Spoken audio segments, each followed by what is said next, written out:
Well, I seen a bit of a recent YouTube video from a tabletop role-playing game person in the old school talking about how original Dungeons and Dragons and BECMI didn't focus on storytelling. I realized right away he's back at stage one, a very early part of a conversation that has happened many times over the decades in this hobby. And yes, even other content creators have already said what he has said, though he talks as if you're only going to get this here.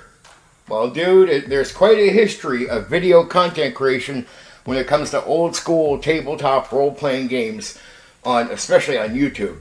So it's been talked about many, many times. And the stages have all been gone through. Stage one right up to here. He talks as if storytelling doesn't become a thing until later. Oh, I think the whole thing has just gone over his head. He misses the point. It's not that storytelling becomes a thing later. It's simply acknowledged later. Alright, what do I mean by that? Meaning, tabletop role-playing games in themselves, in the early days, people are trying to figure out what they are, like an experiment. What is this thing? We came up with this idea, but what really is it? How many elements are we using in these games? Well, what you find out is even at the stage of original Dungeons and Dragons, storytelling elements are being used. Now, of course, a story overall can emerge from what you're doing. That's common sense. That's a way of explaining how storytelling from the game becomes a thing where you can actually have a real story. But there's elements of storytelling that go into a tabletop role-playing game. Go into every tabletop role-playing game, but tabletop role-playing games are still their own unique thing. They're not storytelling devices in that way.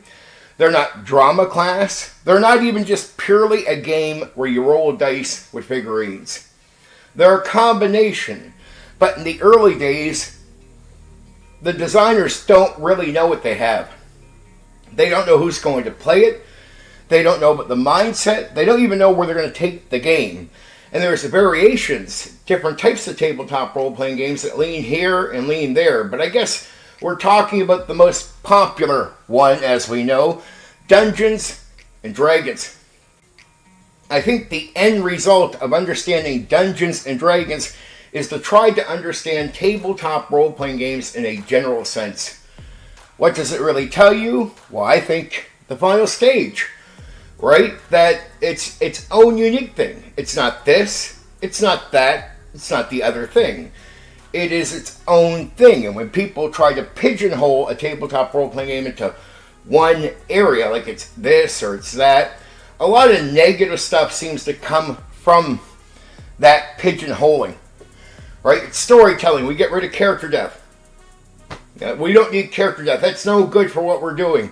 It's about the story. The story is more important. Well, no. All elements are important. But that includes ultimate failure, which would be things like character death or some type of ending of the character because things have went wrong. It's still a game. It's meant to challenge you. And you can succeed, not win overall, but succeed in many ways, and fail in many ways, but there is some ultimate victory. We call it really completing the campaign, achieving whatever goal you put out front, right? That goal is really victory, if we're going to have any victory. And the ultimate failure is the end of a character before they can get to the goal, to completing the goal of the adventure, the campaign, or what have you. Now, the game is still a game overall in many ways, but there's many different approaches. You can be rolling dice. That's some randomness, something you don't find in storytelling. There's a lack of control over all characters. If you have a story going on, the storyteller or tellers have complete control over the characters. Like they can aim them where they want, but there's randomness here, a lack of control, and that all falls apart. Meaning, in reality, you're really not purely storytelling with the game. Or, it's not just a game. there is that element that you're somewhat using storytelling. It's somewhat matters to you. So there's the game element, the randomness, but there's also the experience and the feel to a tabletop role-playing game. And that has nothing to do with just you facing a challenge of a game. You're also looking for an experience, a feel, and you're looking to connect to the game in many different ways. One of those ways you're trying to connect to the game through is your character. So developing a character, we find out, is actually important. It's something that can either just accidentally happen over time, or if you know about it, you know how important it is, you start to focus on it. It's us learning what a tabletop role-playing game is, and then as we understand it, it starts getting acknowledged. So to say storytelling comes into the show of D&D later is incorrect. It is there from the very beginning. It's just not acknowledged. It's people experimenting and trying to figure out what this is. What we figured out about tabletop role-playing games is, there's the potential of the game, and then there's the people. You could strip away its potential if you want, depending on what kind of people I guess you're aiming at. If you leave the potential fully there, some people with limitations will get lost with that game. They'll lose it through not having direction. It could take them time to learn. Maybe they can't even just naturally learn it. They just don't have the mind for that. They need it explained to them. They need their hands held to walk through. That can happen. Some people have a deeper thinking type of mind. So you can put a tabletop role-playing game free that has all the potential in the world, and they can take advantage. But when you actually look at the majority of people in the hobby, sadly, the majority can't take advantage. And actually, the more open the game is, the more confusing, the harder it is for them. So they need something to tell them what to do. For the majority, that is just simply true. They need games to tell them what it is and what to do with it. Now, we always have a choice to look at whatever in a nice way or a mean way or an aggressive way. Then if you tell people the truth, it's how they're going to take the truth, right?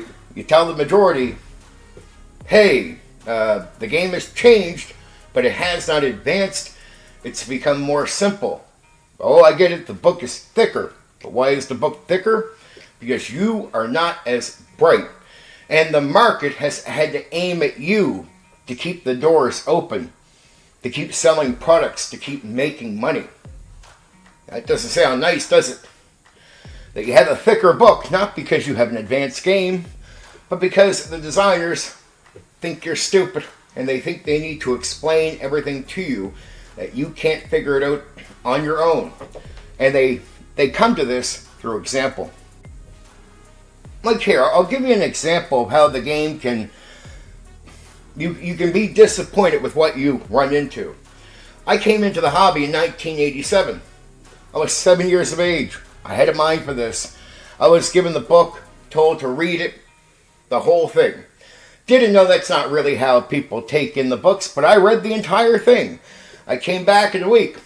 Well, the older gentleman knew right away I had the mind for that type of game, and they let me join. And if I couldn't understand it, they wouldn't let me join, because when I came into the hobby, I came into a group of people that were very elite thinkers, deep thinkers, where if something didn't make sense to you, like that was supposed to be common sense, you probably would not be allowed at their table to play.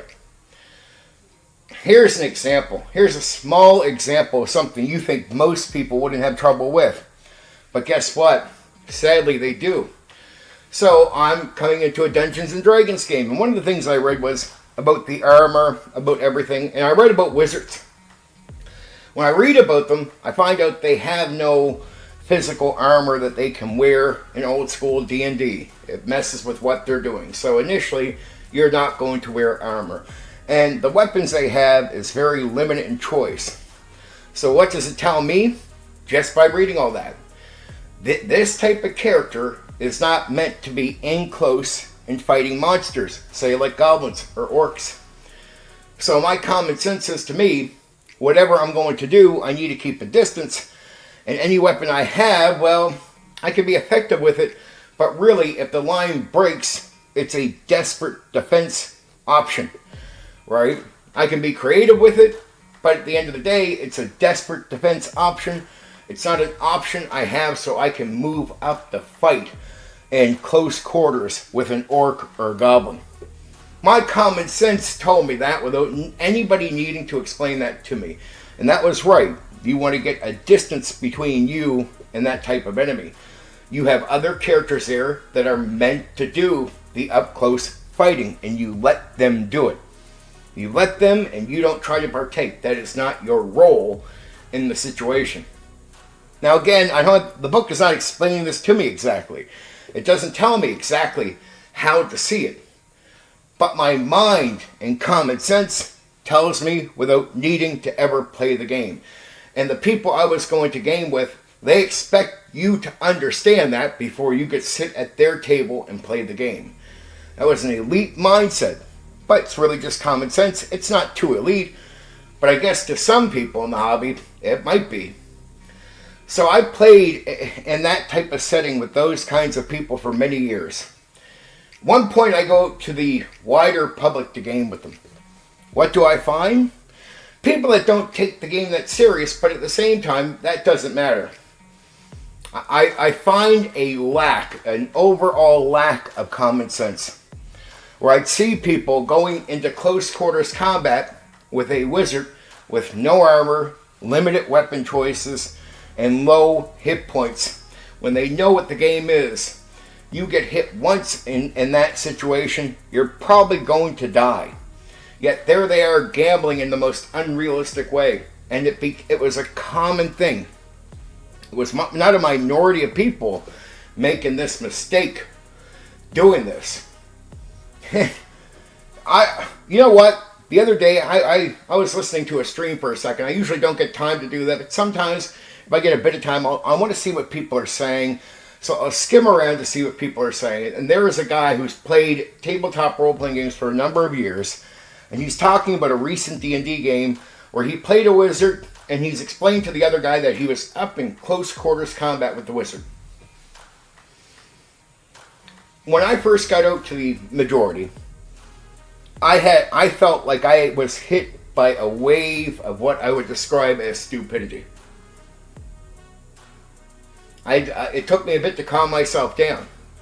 Maybe it was my ego, right? Whatever. I felt like I got hit with a wave of stupidity, and it wasn't just some people.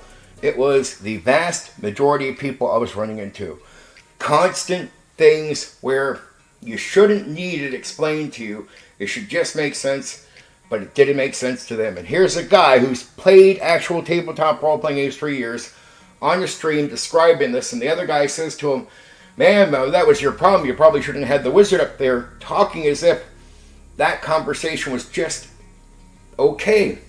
Now, in reality, I guess it is, but I remember back when I was young, when I first ran into this, it hit me hard. Like, it was just a wave of... I mean, the first thing I said to a person I encountered doing this, I said, "What are you doing here?" I said to them, I think this game is beyond a person like you. How can you possibly be in this hobby trying to play this game if that's your level of thinking in a mind game based on strategy? Because initially the hobby was made for hobbyists, people that think deeply. So it's made for really deep thinking and understanding. It's actually not made at the time for the wider public. Now, the games do adjust to them later, but understand, I've come into a hobby made by hobbyists, like made by deep thinking people, for deeper thinking people, yet here's someone who seems completely out of place to this hobby. And it's not just that there's a few of them. I start realizing over time they make up the vast majority of people. and they're trying to understand this hobby, and so you get difficulties. The conversations start getting ruled by them. I remember early when I got online, the mods for the forums were those people. When I got to YouTube, the first earliest, when YouTube started, the first content creator, video content creators, the majority were them. Not the deep thinkers. It was part of the majority. The type of people that would run the wizard up to that close quarters fight. Still today, the majority are them. It could take them a long time just to get to stage 1, let alone at stage 10 where I'm at, when it comes to just about any topic when it comes to this, and I've had to calm myself down. I remember I used to get really, really mad at this lack of understanding. But I calmed down, you know? And what I did realize was many of these people would want to sit on what I call the built-up throne of respect of what we call the old school part of the hobby. Elite hobbyists built up a reputation for the kinds of people that were in the hobby and that it was a mind game. Yet, it's not those people sitting on that seat of respect.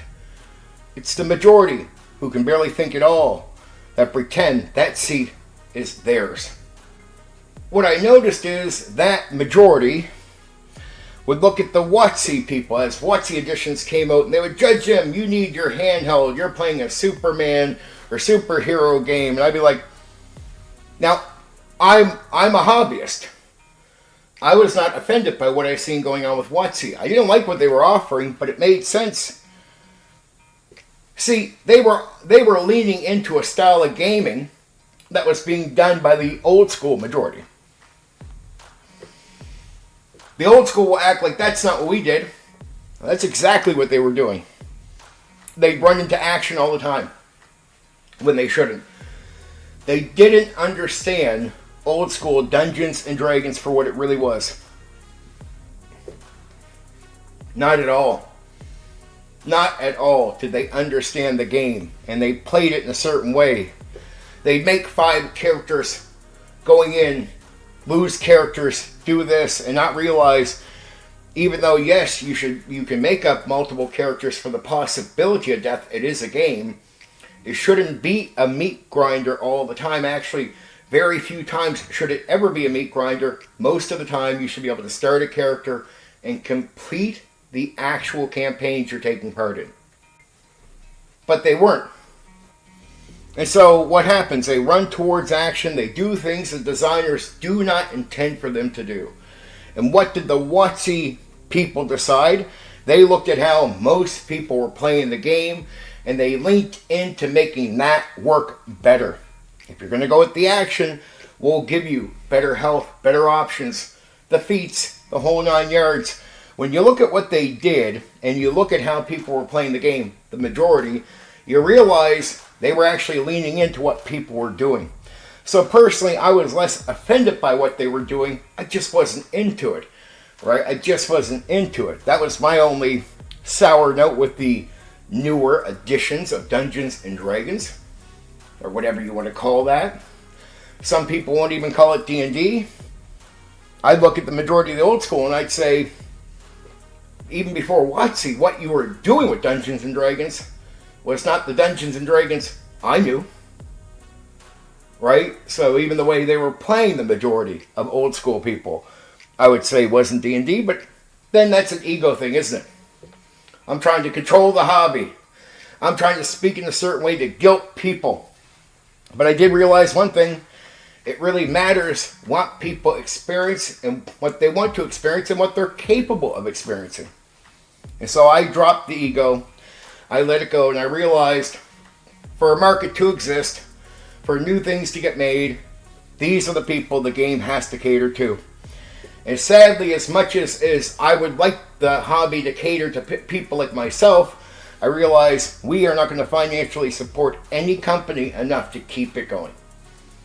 I look back at the old school and just go, hey, for the time it was made for the hobbyists during the experiment time before they knew everything, I'm just happy there was even an attempt to make games for people like me.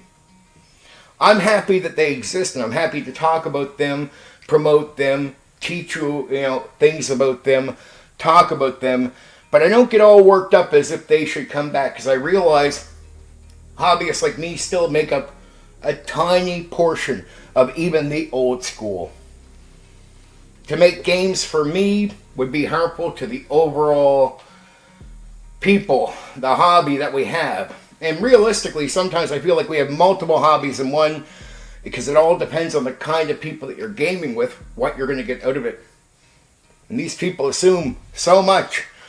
A lot of people like things a certain way. They like to control. You'll notice a lot of people want to control things in the hobby.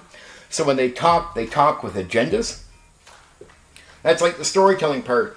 Well, it's not storytelling. It is. It's not. It is. There's only 2 games I know of personally from my own experience where I could say, because all other games are just using elements, like storytelling elements, drama elements, game elements. But there are 2 games I know that initially I would call storytelling games, or give some type of label to that. And here's the reason why we give those the labels and not the others. Just doing some forms of storytelling within your game doesn't make the game storytelling. All right, because there's a mix of things. But there are 2 games. Pendragon is literally from the get-go trying to tell a story. That's you. If you play that game, you're trying to tell a story. Both you and the person running it are purposely aiming to tell a story with the game. It's a unique form of storytelling, but that's storytelling. There's another unique one, Castle Falkenstein, which aims from the get-go to do like a Victorian romance story, but it's actually trying to tell a story. It doesn't just use story elements in the game, like other tabletop role-playing games.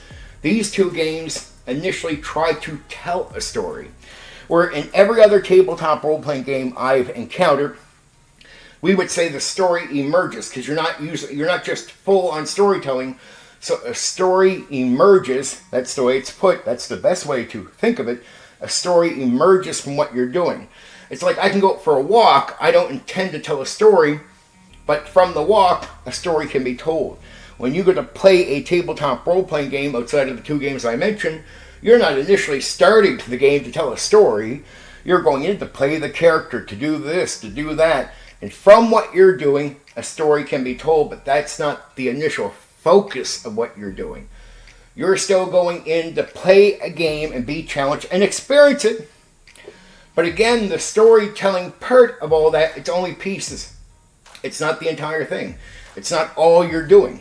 You're playing an overall game. All these elements are coming in to make that game unique. At the end of the day, we're trying to do some complicated things. We're trying to have an experience, a feel. But at the same time, all of it is a game of being challenged with a chance of some form of victory, completion, or ultimate failure, the end of the game, which usually equals out to the end of the character or characters. That's all it is.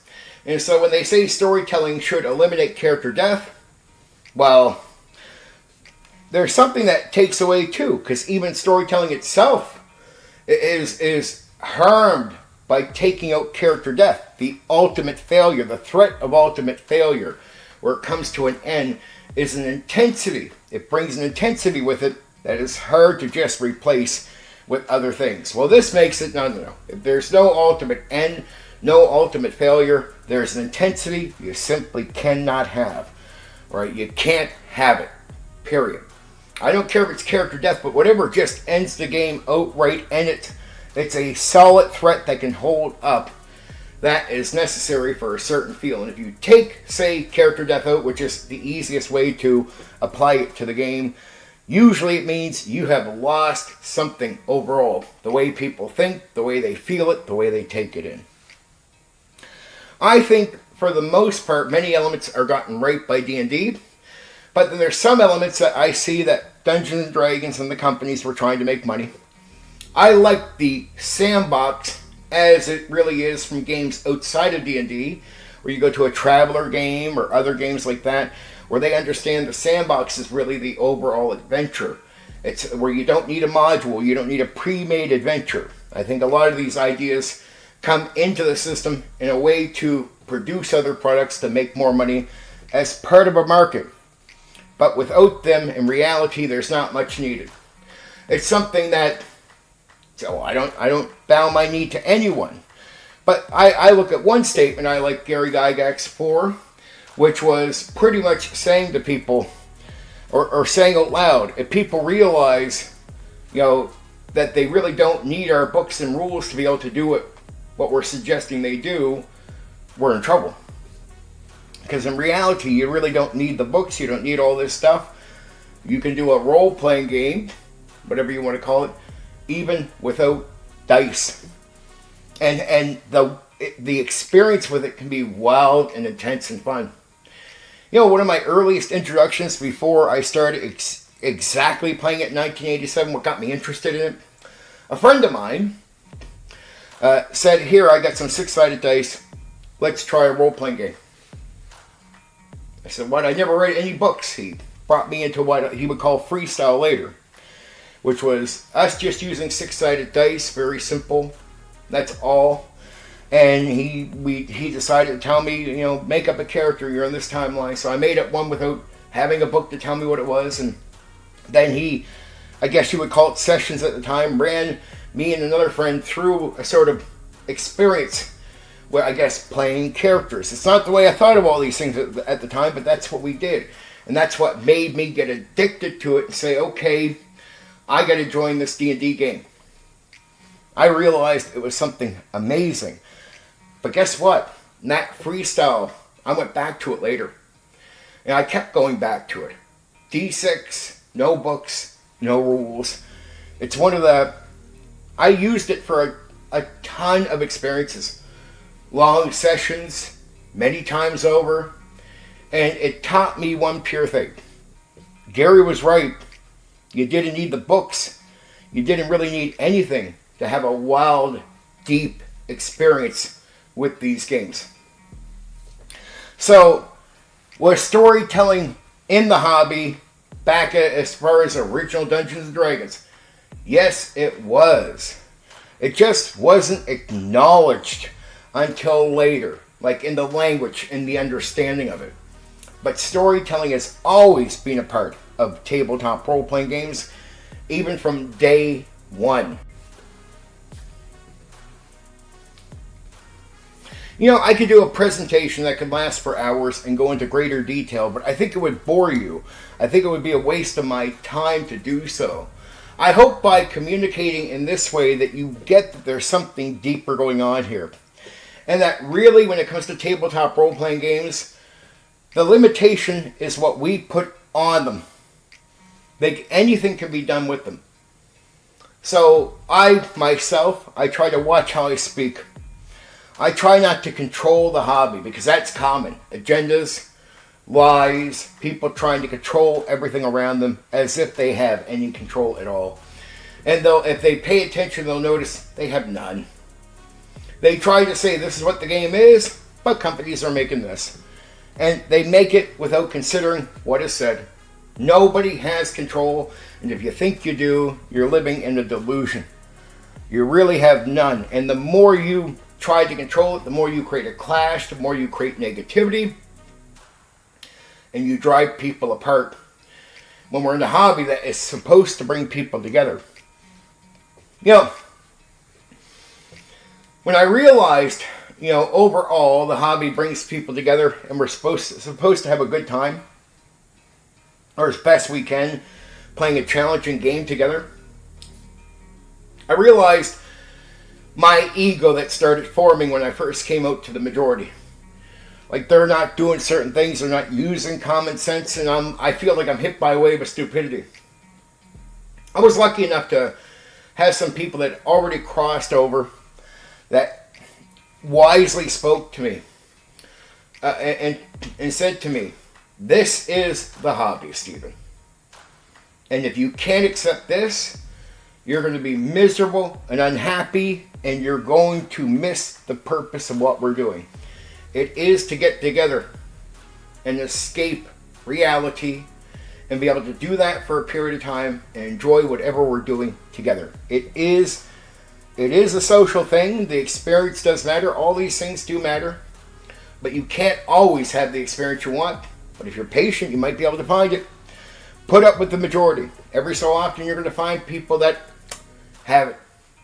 Slowly bring those people together and go have your experience when you can. But that doesn't mean you cut off the other people.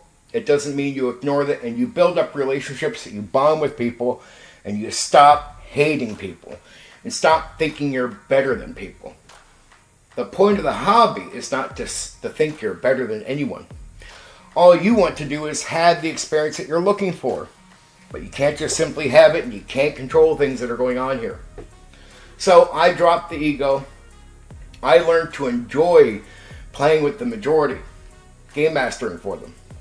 And over time I would be patient, find certain players, bring them together in side groups, and I could go in and have a deep experience like I had early in my gaming career.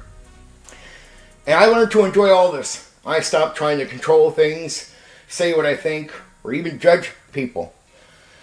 But every so often I can hear things that still hit me like a wave. It's like that stream I heard where Buddy is explaining him going with a wizard into close quarter combat with no armor, no nothing. It's like, and he's been playing tabletop role-playing games for a number of years.